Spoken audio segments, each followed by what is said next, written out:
Bonjour à tous mes compatriotes, aujourd'hui je fais cette vidéo pour vous parler de la situation qui je pense est assez grave pour nos libertés bien sûr. Et donc bien sûr quand on parle de liberté il y a aussi l'économie qui suit derrière, donc on parle des TPE, PME, les bars, les restaurants et plein d'autres en fait milieux qui sont en péril. Et donc voilà, donc je voulais vous dire aussi qu'il fallait vous préparer psychologiquement et mentalement à avoir un confinement plus long que prévu. Donc là le confinement était fixé au 1er décembre, mais il faut prévoir au moins jusqu'au 31 décembre, suite aux annonces de Olivier Véran hier soir, qui a dit qu'il fallait pas s'attendre à avoir un nouvel an et un Noël comme les autres. Et donc Jean Castex va s'exprimer ce soir, donc 1er novembre à 20h sur TF1.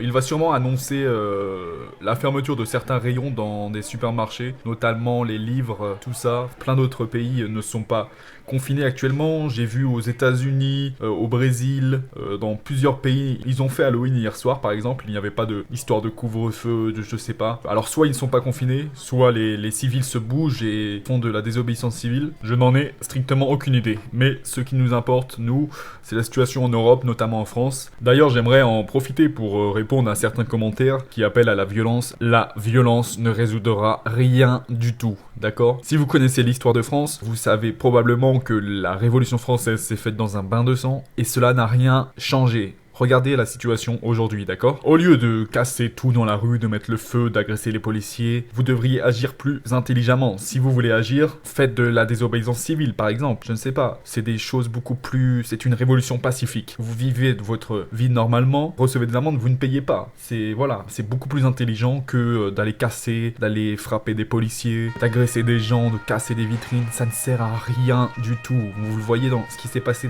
pendant les Gilets jaunes. Ça n'a rien changé aujourd'hui. On est toujours au même point. Donc, stop à la violence. Je me pose une question, c'est si tout le monde vivait sa vie normalement, continuait de vivre sa vie, les bars, les restaurants, comme j'en ai vu hier qui sont restés ouverts, mais admettons si tout le monde faisait ça et ne payait pas. Vous voyez, aucune violence n'est engagée, et je pense que cela ne diviserait beaucoup moins les Français qu'ils le sont aujourd'hui, car les gens ne veulent pas rejoindre de manifestations, car cela part en casse, en baston, tout ça. Je pense que les Français en ont marre de cela. Alors que si tout le monde faisait des choses intelligemment, les Français s'uniraient. Vous comprenez? Je vais vous expliquer, moi je travaille dans un milieu où je vois toutes sortes de personnes, que ce soit des jeunes, des moins jeunes, des personnes âgées. Plein de ces gens sont contre toutes ces manigances du gouvernement. Bien sûr, certains sont pour le port du masque quand on est en leur compagnie, parce que sûrement ils sont des personnes âgées, des personnes sensibles, à risque. Notamment moi, par exemple, j'ai une grand-mère qui est assez âgée maintenant, et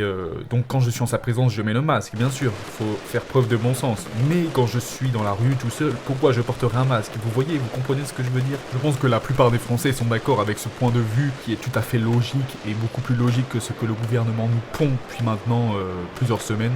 Et pour conclure cette vidéo, je tenais à vous dire aussi, restons unis, d'accord? Ensuite, ce n'est pas un problème de lit en fait à l'hôpital, c'est un problème de personnel. Pendant tout l'été, Macron aurait pu se mobiliser pour rassembler du personnel soignant, du matériel, tout cela, mais non, monsieur était occupé à faire du jet ski, et c'est aujourd'hui nous, encore nous, qui payons les pots cassés. Voilà, merci à tous ceux qui s'abonnent à cette chaîne. Mon but est de vous ouvrir les yeux, de rassembler un maximum de Français, de personnes, tous pacifiques, les violents, les ultra-violents, vous pouvez quitter cette chaîne, ça ne sert à rien, ce n'est pas par la violence qu'on changera les choses encore une fois. Maintenant, c'est à vous de choisir.